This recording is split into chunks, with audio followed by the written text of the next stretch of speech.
Qué bueno que usted está con nosotros en la continuación de la serie del Evangelio de Mateo. Si usted nos visita por primera, segunda, tercera vez, usted sabrá que nosotros estamos viendo de manera expositiva el Evangelio de Mateo.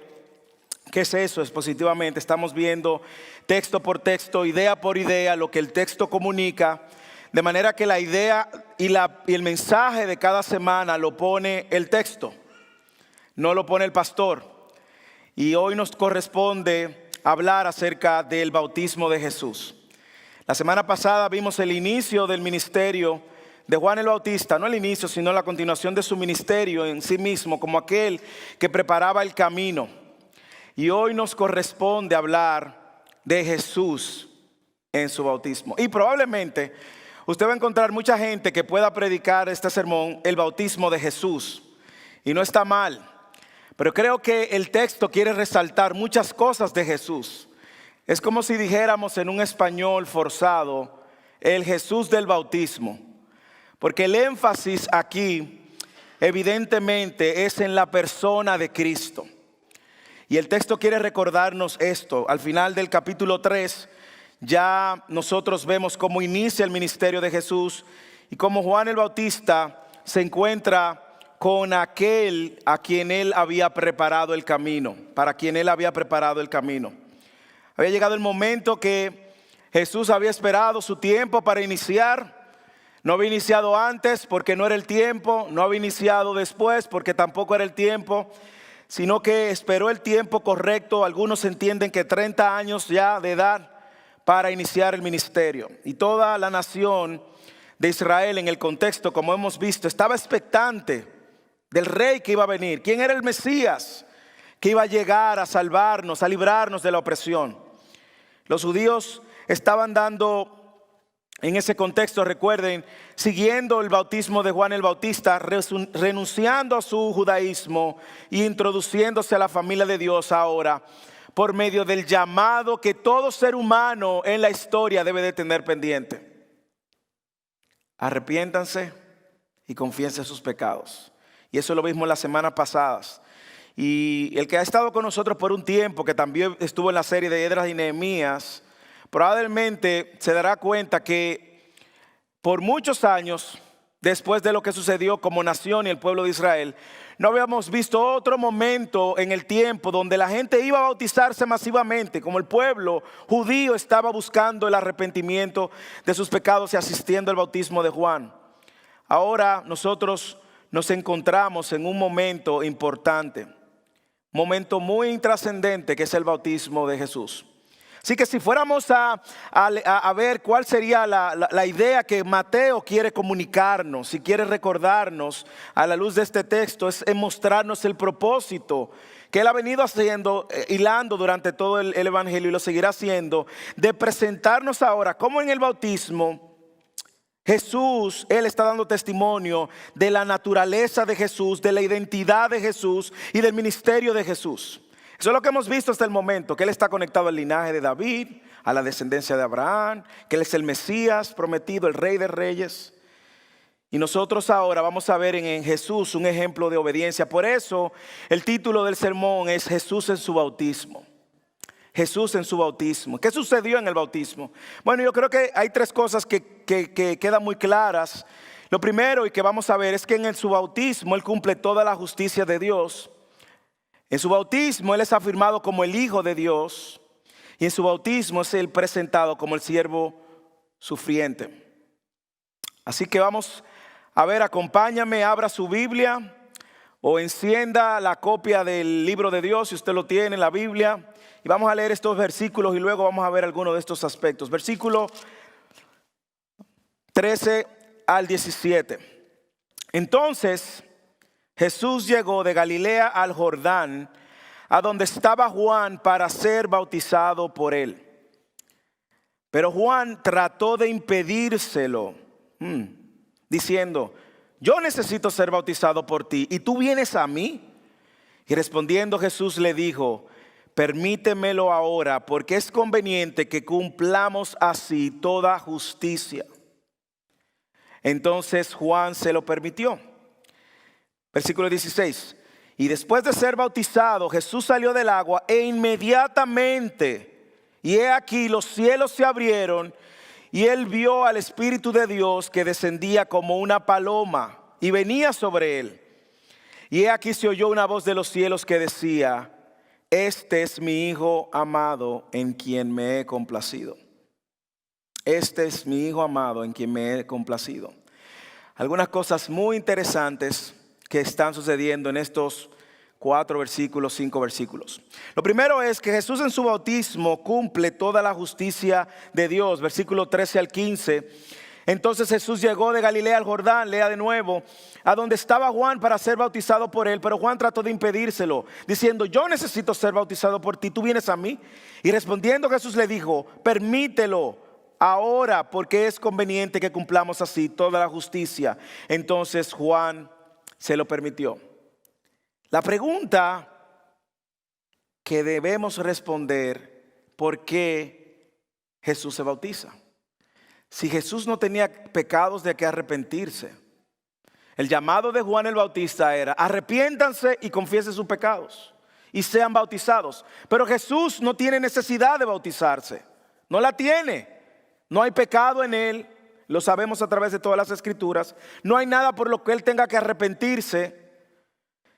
Aparentemente Juan el Bautista tampoco tenía la respuesta. ¿Por qué, Jesús, tú te vas a bautizar? Usted lo lee en el versículo 13. Juan trató de impedírselo, porque Juan sabía claramente, y pueden haber muchas razones, pero Juan sabía que quien está ejerciendo el bautismo, que el bautismo era para pecadores, y ese no era el caso de Jesús.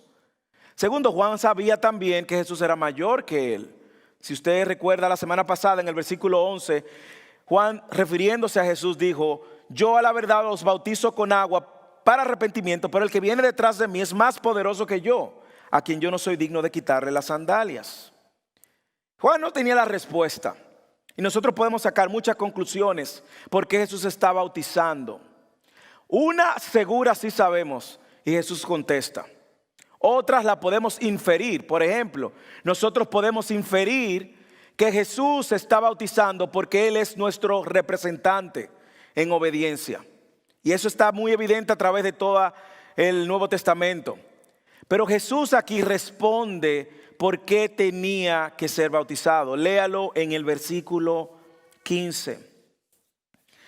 Y respondiendo Jesús le dijo: permítelo ahora, porque es conveniente que cumplamos así toda la justicia.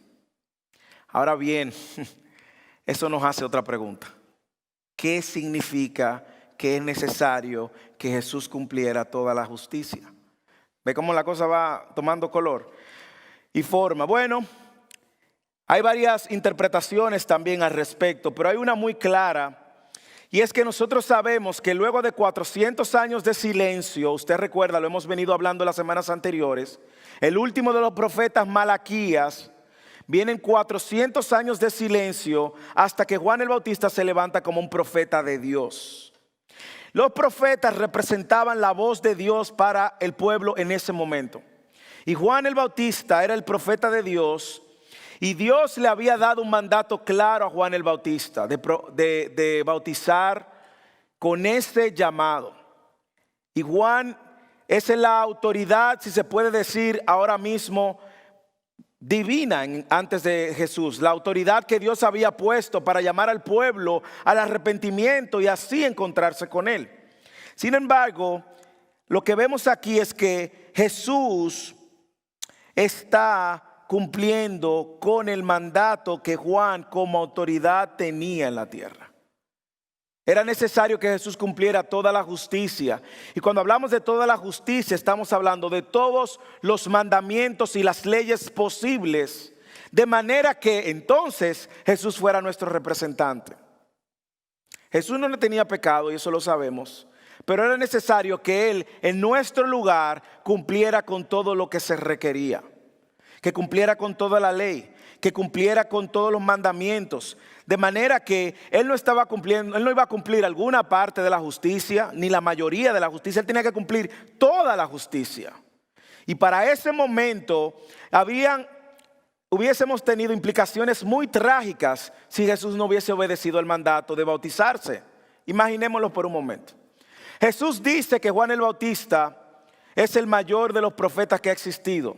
Dice que de nacimiento de mujer no existe una persona mayor sobre la tierra. Jesús también dice que él era el Elías que iba a preparar el camino del Mesías.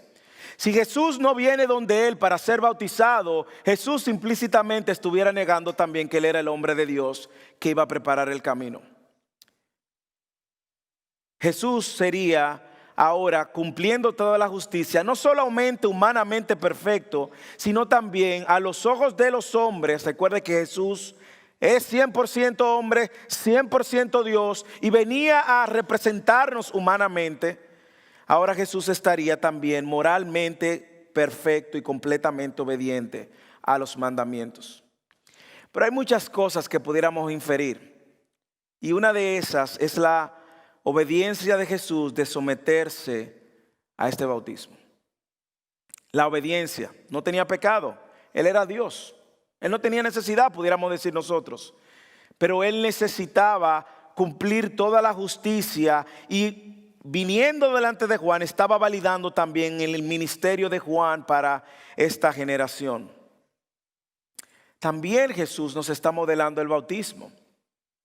Hay muchas cosas que pudiéramos inferir. Déjeme sacarle una rápida del bautismo, que aunque no es lo que quiero resaltar, pero no puedo dejar. Cuando dice que cuando él salió del agua, lo cual nos recuerda que el bautismo no es por salpicarte de agua o echarte un rociadito de agua, es inmersión. Y Jesús está haciendo un ejemplo y un modelo de cómo el bautismo debe de ser. En el inicio de su ministerio Jesús modela el bautismo, y al final de su ministerio él manda a bautizarnos. Juan trata de impedírselo, usted lo ve.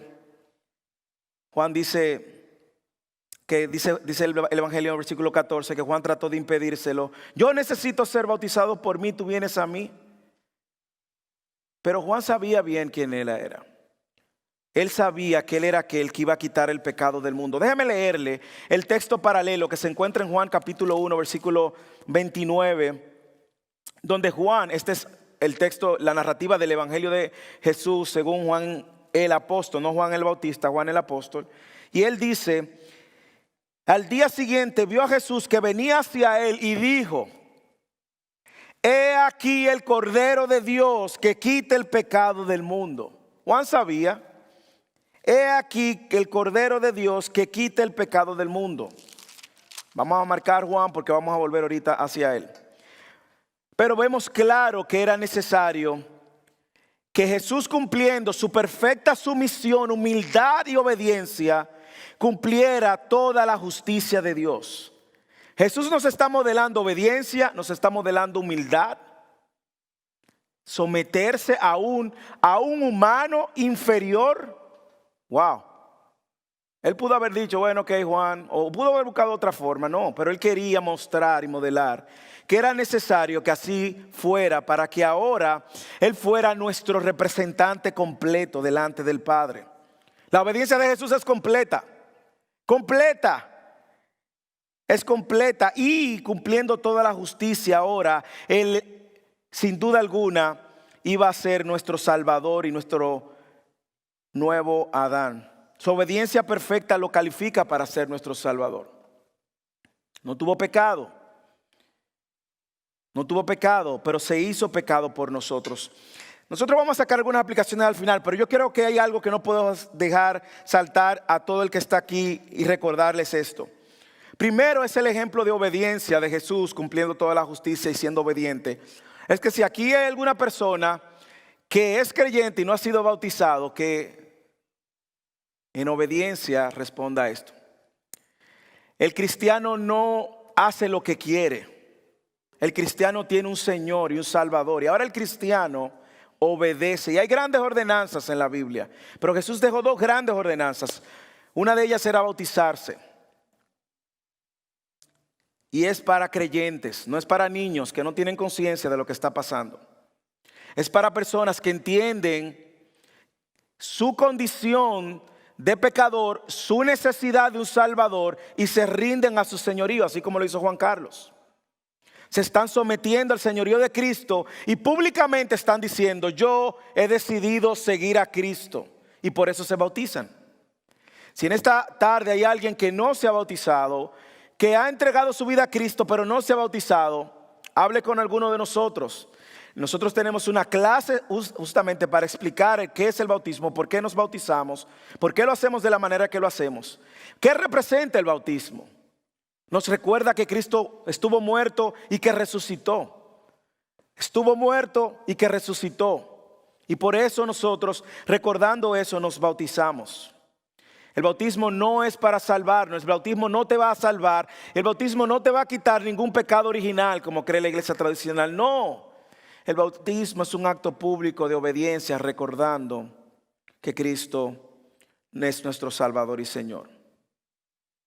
Una imagen de morir al pecado y nacer a una nueva vida. Es una ordenanza que el mismo Señor nos ha mandado también hacer. Mateo 28, del 18 en adelante. Es una confesión pública de mi conversión. Pero sobre todo el bautismo también es una ilustración del nuevo nacimiento. Me sumerjo, no hay nada místico. No es que usted va a salir de ahí con una aureola de santo y va a caminar ahora en el aire. No, es una expresión pública y eso es lo que hacemos. Así que en obediencia Jesús lo hizo. Y si Jesús siendo Dios en obediencia lo hizo, ¿cuánto más nosotros? Que sí necesitamos arrepentirnos de nuestros pecados y confesar a Cristo. Así que Jesús en su bautismo cumple toda la justicia de Dios. Segundo, Jesús en su bautismo es representado como el Hijo de Dios, el Hijo amado de Dios. ¿Por qué esto es importante? Lea el versículo 16 y 17. Después de ser bautizado, Jesús salió del agua e inmediatamente... Y he aquí los cielos se abrieron y él vio el Espíritu de Dios que descendía como una paloma y venía sobre él. Y he aquí se oyó una voz de los cielos que decía: este es mi Hijo amado en quien me he complacido. Hermanos, ¿qué está sucediendo aquí? Aquí vemos la primera manifestación de la Trinidad en el Nuevo Testamento. La primera manifestación de la Trinidad en el Nuevo Testamento. Nosotros sabemos que la Trinidad existe eternamente como un solo Dios en tres personas, cuya unidad no es meramente por voluntad, sino en sustancia. El concepto de la Trinidad es un concepto complejo, pero es un concepto evidente en las Escrituras. Hay quienes creen que es lo mismo todo, en pocas palabras. El Padre, el Hijo y el Espíritu Santo creen que es lo mismo y que toma forma diferente. Si fue en el Antiguo Testamento tomó esta forma, si fue en el Nuevo Testamento esta forma y el Espíritu Santo esta forma. Y eso es una herejía y fue condenado como una herejía. Modalismo. No, la Trinidad es la existencia eterna de Dios, tres personas, una misma sustancia, una misma esencia. Y esta unidad la vemos en todas las Escrituras, pero lo asombroso de la Trinidad, porque es el concepto que no podemos dejar teológicamente hablando o profundo en el texto, no lo podemos dejar pasar por alto. Si usted observa cómo se comporta la Trinidad, usted va a ver una manifestación de desprendimiento de gloria, de darle la gloria al otro, el Padre le da la gloria al Hijo, el Hijo le da la gloria al Padre, el Espíritu lleva a la gente al Hijo, el Hijo iba a enviar al Espíritu. Y usted ve esta triunidad perfecta, y aquí nosotros lo vemos en el inicio del ministerio de Jesús. Y nosotros lo primero que vemos es el Hijo obedeciendo. El Hijo obedeciendo, le dijo: permítemelo ahora porque es conveniente que cumplamos así toda la justicia. Jesús es afirmado por la Trinidad. Lo primero que nosotros vemos es que el Espíritu Santo lo confirma, desciende como paloma. Escuche, no era una paloma, como paloma. Cuando usted vea, cada vez que usted vea un como, eso le llaman símil. Y eso significa que es una referencia, pero no necesariamente qué es lo que es. Es como usted va a encontrar en los Salmos que dice que tiene fuerza como búfalo, pero usted no tiene la fuerza de un búfalo. ¿Ok? Es un símil. Y dice que descendió como paloma. Y algo interesante en la cultura de ese siglo era que los rabinos creían que cuando Ageo, Zacarías y Malaquías fue el último de los profetas, murieron, el Espíritu Santo desapareció. Pero ellos también creían que con el Mesías iba a venir una nueva manifestación del Espíritu Santo. Bueno, el Espíritu Santo está haciendo acto de presencia. Él no necesitaba que Jesús fuera ungido por el Espíritu Santo. No es eso que dice el texto. Jesús no necesitaba ser ungido o bautizado en el Espíritu Santo. ¿Cómo usted lo sabe, Moisés?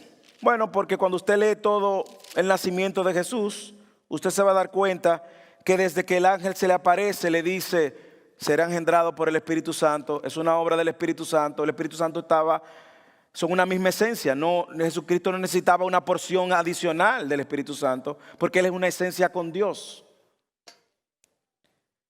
Así que Mateo se esfuerza por mostrarnos en los capítulos 1 y 2 cómo el Espíritu Santo ya estaba presente en este milagro del nacimiento virginal. Y ahora vemos al Espíritu Santo afirmando a Cristo.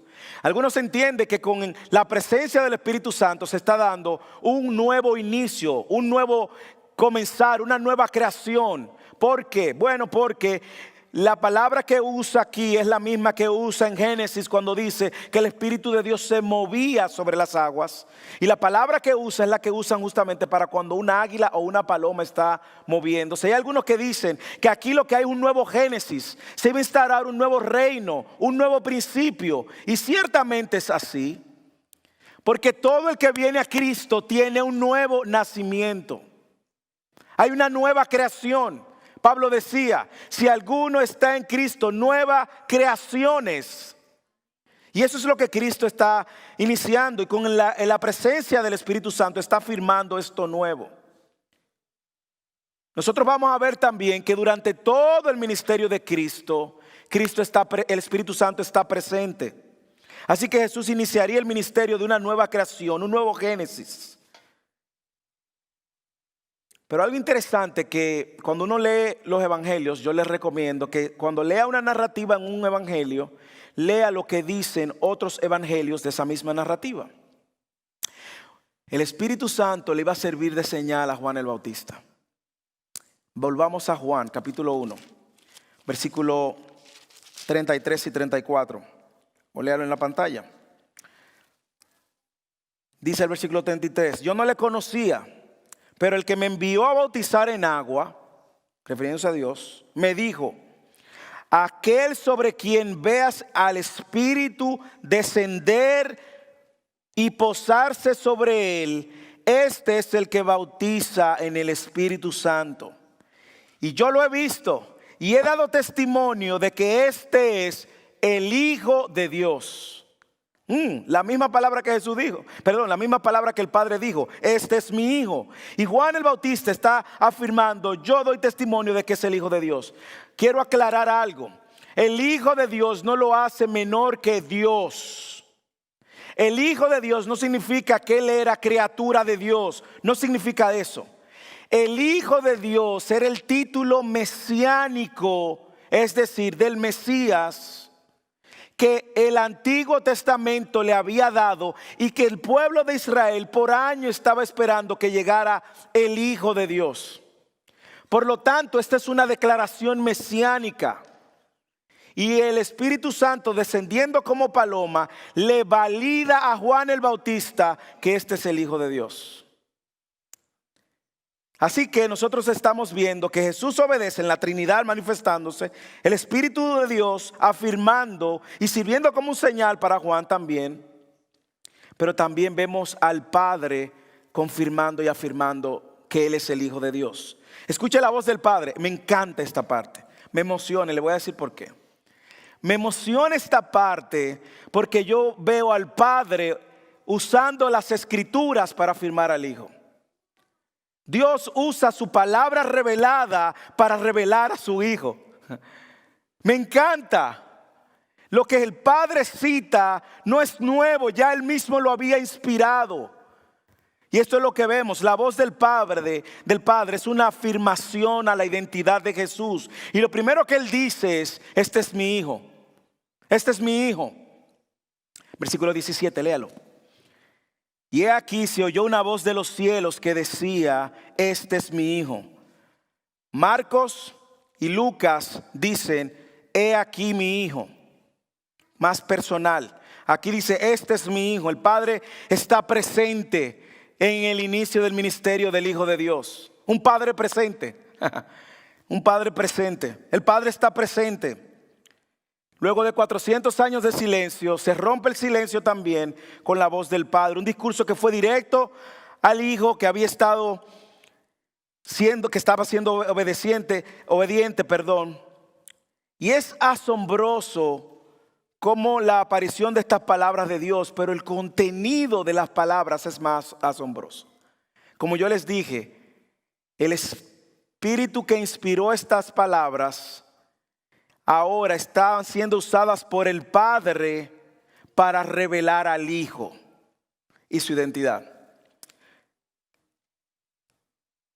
He aquí mi hijo amado en quien yo me deleito. Este es mi hijo a quien yo me he complacido. Este mi hijo es un texto. Aquí hay una fusión de dos textos. Primero, del Salmo 2 y segundo de Isaías 42. El Padre está citando fusionadamente dos textos para confirmar que la identidad de ese Jesús en el inicio de su ministerio.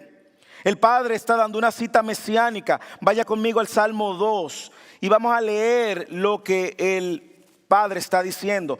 Todos los judíos, todos los que estudiaban la Biblia sabían que este salmo era un salmo mesiánico y que este salmo se refería a Cristo. Pero déjame ponerlo en contexto antes de que leamos el versículo 7.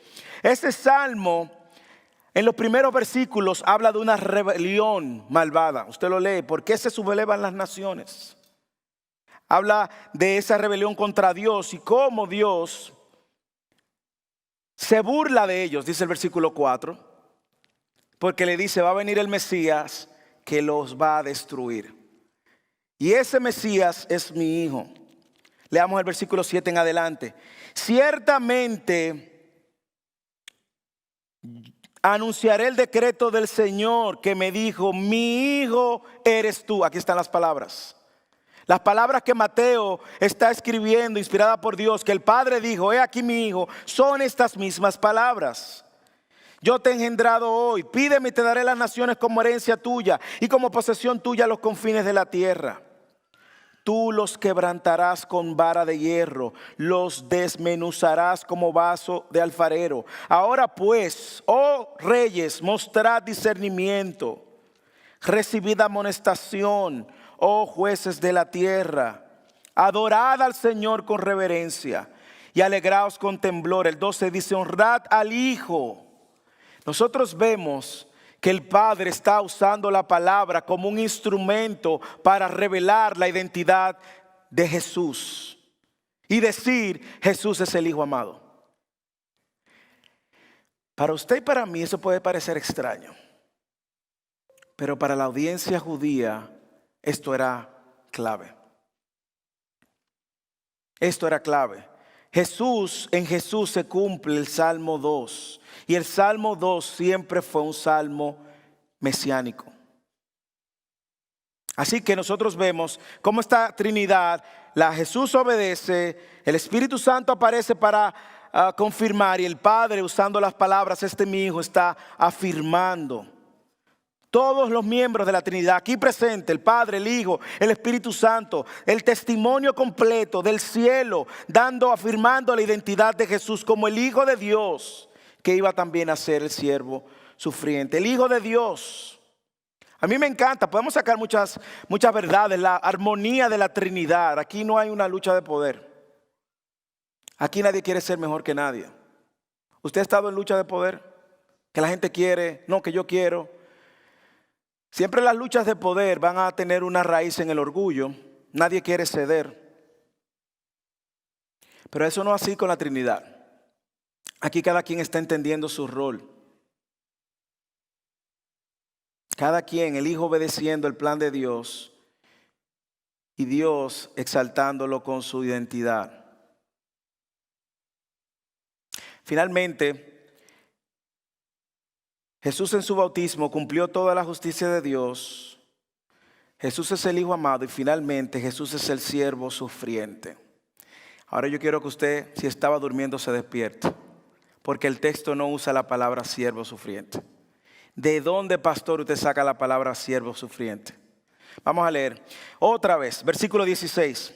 Después de ser bautizado, Jesús salió del agua inmediatamente, y he aquí los cielos se abrieron y él vio al Espíritu de Dios que descendía como una paloma y venía sobre él. Y aquí se oyó una voz del cielo que decía: este es mi hijo. Salmo 2. ¿Ok? Este es mi hijo amado en quien me he complacido. Isaías 42. Como dije anteriormente, el hecho de la voz es importante, pero más importante es el contenido de lo que está diciendo. Y el Padre está citando Isaías 42. Por lo tanto, ¿qué quiere decir el Padre cuando dice: este es mi hijo amado en quien me he complacido? ¿Qué quiere decir el Padre? Nosotros vamos a volver a escuchar esas palabras, ¿ok? En Mateo, la vamos a volver a escuchar. ¿Alguien sabe dónde? Sí, ahí mismo, en la transfiguración. Cuando Jesús está en la transfiguración con los discípulos, usted va a volver a escuchar las mismas palabras. Este es mi hijo amado en quien tengo complacencia. La única diferencia es que en la transfiguración, cuando lleguemos ahí, lo vamos a explicar, pero él dice: a este oíd. Y apunta a la gente ahora a él. Aquí él dice: este es mi hijo amado en quien me he complacido. Y está citando Isaías 42. Así que vamos a Isaías 42. Isaías 42, otro otro texto mesiánico que nos está recordando quién iba a ser este Mesías. Y dígame si esto no es ver la soberanía de Dios cumpliendo sus promesas en su tiempo. Versículo 1. He aquí mi siervo a quien yo sostengo, mi escogido en quien mi alma se complace. Este es mi hijo amado, Salmo 2, en quien tengo complacencia, Isaías 42. Pero mire lo que dice Isaías 42. He puesto mi espíritu sobre él, y él traerá a justicia a las naciones. Ese texto de Isaías 42, en su contexto, y los textos siguientes hablan y revelan cómo el profeta Isaías estaba pintando una imagen de un siervo sufriente, un siervo que iba a padecer, un siervo que iba a ir a la cruz, y como dice Isaías 53, este siervo sufriente iba a ser herido por nuestras transgresiones, iba a llevar nuestras enfermedades, iba a cargar nuestros dolores. Con todo le tuvimos por azotado, por herido de Dios y afligido, molido por nuestras iniquidades. Este siervo sufriente iba a cargar el castigo por nuestra paz. Este siervo sufriente iba a ser oprimido y afligido. Ese siervo sufriente no iba a abrir su boca, sino que como cordero iba a ser llevado al matadero. El Padre ahora está diciendo: no solamente es mi hijo amado, el Mesías que ha de venir, sino que también es el siervo sufriente, hermanos. Es el siervo sufriente que iba a tomar el lugar suyo y mío, el lugar que usted y yo merecíamos por haber ofendido y transgredido a Dios. Una ley de Dios que usted incumpliera era suficiente, te hace culpable, hermanos. Escucha, este mensaje es de vida o muerte para ti. Tienes que entender cuál es tu posición delante de Dios, porque todos, sin excepción, vamos a compadecer algún día delante del Padre. Piensa, ese momento va a llegar para ti también. Y Dios nos está diciendo en el inicio del ministerio de Jesús que Jesús iba a ser el siervo sufriente. Él iba a sufrir en tu lugar para que tú no sufrieras. Hermanos, no estoy hablando para que tú sufrieras en la tierra. Es para que no sufrieras condenación eterna. Este siervo sufriente iba luego a hacer 3 años más de ministerio, a demostrar a través de sus acciones que era el Mesías, el nuevo reino, el rey en la tierra. Pero iba a ir a la cruz, iba a padecer, lo iban a escupir, lo iban a bofetear, se iban a burlar de él, y como un cordero sin abrir su boca, siendo Dios, se quedó en silencio, padeciendo, toda la vergüenza y la humillación. Ese siervo sufriente iba a ir a la cruz, iba a derramar toda su sangre, tomando el lugar que tú y yo merecíamos por tu pecado, por un solo, por la mentira blanca, por la envidia, por el celo, por el adulterio, por la fornicación, por el engaño, por el odio, por el resentimiento. Uno solo ya te hace a ti completamente culpable del juicio eterno de Dios, porque has transgredido eternamente a un Dios eternamente santo. Y lo que hace Cristo es que Cristo toma tu lugar y mi lugar y recibe todo el castigo de Dios, toda la ira de Dios en la cruz. Ese siervo sufriente más adelante iba a abrir sus brazos, incluso decir: Dios mío, ¿por qué me has desamparado?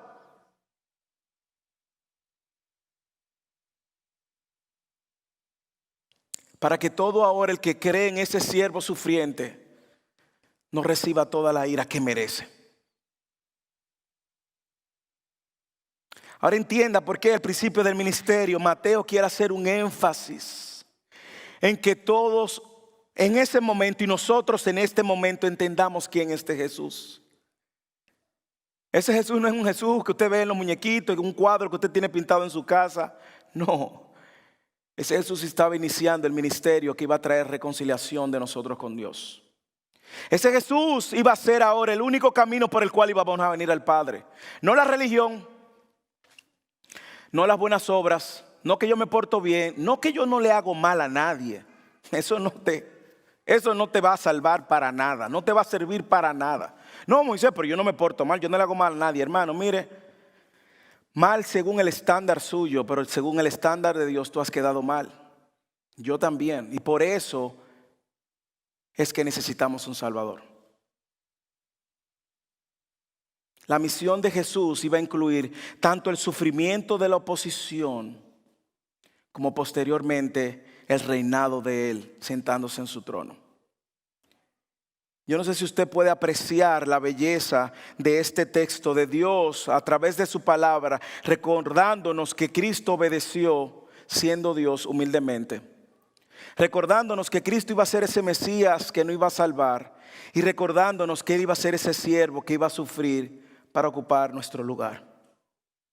Juan lo dijo en el capítulo 1, 29, ya lo leímos. Él dijo: he aquí el Cordero de Dios que quita el pecado del mundo. Usted sabe que ahí está su pecado, el suyo, el que usted cometió hoy, el mío. Y solo hay una solución a ese problema y es Cristo, hermanos. Cristo. Moisés, ¿cómo yo respondo a esa verdad? Déjeme dividir la audiencia aquí en dos, porque hay dos maneras diferentes de responder a la verdad que hemos escuchado. La manera de responder va a depender si tú has nacido de nuevo en Cristo o si tú no has nacido de nuevo en Cristo. Y la audiencia aquí está, a este lugar, mira a su alrededor, está dividido en dos. Aquellos que han nacido de nuevo en Cristo, entregando su vida a Cristo, reconociendo el señorío de Cristo y viviendo para la gloria y obediencia de Cristo. O quienes no. Y quienes quizás ven la iglesia como una actividad más en mi semana. Check. Bueno, si tú estás aquí en esta mañana y tú has respondido al llamado que Cristo te ha hecho de arrepentirte a tus pecados, de vivir para Él, de someterse a su autoridad, a su señorío y caminar en un proceso de santificación y obediencia, yo creo que hay algunas cosas muy claras que debemos de responder a la luz de este texto. Primero, agradécele. Agradécele a nuestro Dios porque envió a Cristo a ocupar nuestro lugar. Agradécele a nuestro Dios porque Él proveyó un medio para reconciliarnos con Dios. Yo no sé si tú lo puedes entender, pero eres incapaz de arreglar cuentas con Dios si no es por medio de Cristo. Incapaz. Y agradécele a Dios que proveyó un medio. Agradécele a Dios que ese medio fue Cristo, y ahora Cristo vivió esa vida perfecta y cumplió obedientemente, de manera que Él fuera mi representante, y ahora delante del Padre Él intercede. No María, no tus obras, no la religión, Cristo, dice la Biblia. Agradécele todos los días. Cuando te levantes en la mañana, gracias a Dios porque puedo hablar contigo y saber que tú removiste mis pecados. Agradécele a Dios y vive para su gloria. Tú y yo no íbamos a ser lo suficientemente obedientes. No podíamos. Agradece que Él lo hizo. Segundo, si eres cristiano, obedece. Obedece. Sé diligente en obedecer. Yo tengo que traer este testimonio para ilustrar esto. Cuando estábamos haciendo la entrevista después de la clase de bautismo con Juan Carlos, y cuando hablábamos con él semana tras semana, la clase de bautismo fue para él como le abrió los ojos. Y él sencillamente se bautizó porque él quiere obedecer. La obediencia es una evidencia de que hemos nacido de nuevo. Y nosotros debemos de ser lo que hemos nacido de nuevo, lo que estamos en Cristo, ver de cuál manera Dios está demandando de mi obediencia. Y sé diligente en obedecer. Yo te invito ahora, en este minuto, ahora mismo, que tú pienses de qué manera Dios te está invitando a obedecerle. Y te invito a que mañana, lunes, martes, miércoles, jueves, viernes, sábado y domingo, tú persigas ser diligente obedeciendo. Tú vas a obedecer no para salvarte, porque tu obediencia no te va a salvar. La obediencia de Cristo te salvó. Pero ahora tú vas a ser obediente para mostrar que tú has sido salvo por Cristo. Tú ahora vas a ser obediente para que otros, por medio de tu obediencia, puedan ver la obra de Cristo. Pero nosotros no obedecemos para ganarnos el favor de Dios, ni para decir, wow, Dios, lo hice. No. Primero, no vas a poder, y segundo, te vas a llevar la gloria, y no es tuya la gloria. Ahora, como salvo, sé diligente en obedecer. Yo quiero que tú pienses rápidamente cuáles son esas pequeñas cosas que Dios te está llamando a ti ser obediente. Pueden ser pequeñas, pueden ser grandes. Perdonar, pedir perdón, amar a tu esposa como Cristo amó a la iglesia, someterte a tu marido, instruir a tus niños en la verdad, no pecar de esta manera, no pecar de aquella manera. Así que reflexiona de las maneras que Dios te está invitando a ser obediente. ¿Por qué? Hermanos, porque la vida del cristiano, la meta es esa. Nosotros vivimos para la gloria de Dios y nosotros estamos llamados a hacer la voluntad de Dios. No es para otra cosa. Y finalmente, si tú eres creyente, comparte la buena noticia de que Cristo te salvó. No tengas temor. Valientemente comparte la buena noticia.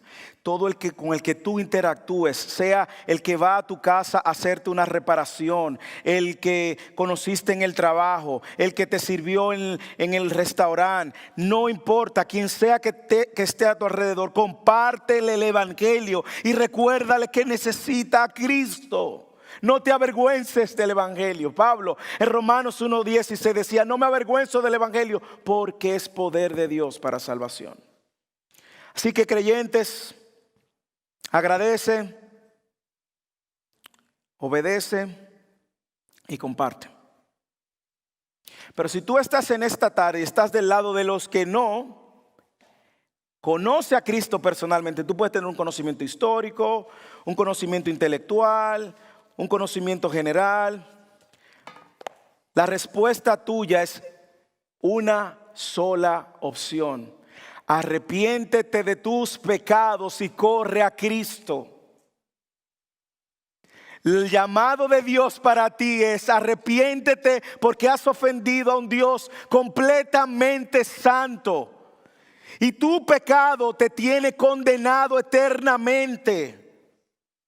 Un día vas a tener que pararte delante de Dios y no vas a poder justificarte delante de Él por tus propios méritos. Y te lo digo con todo el amor, la pasión, el dolor que pudiera hacerlo. Corre a Cristo. Corre a Cristo. Tú no estás corriendo a una religión. Tú estás corriendo al único medio que puede sacarte de tu condición perdida eterna. Corre a Cristo. Entrega tu vida a Cristo.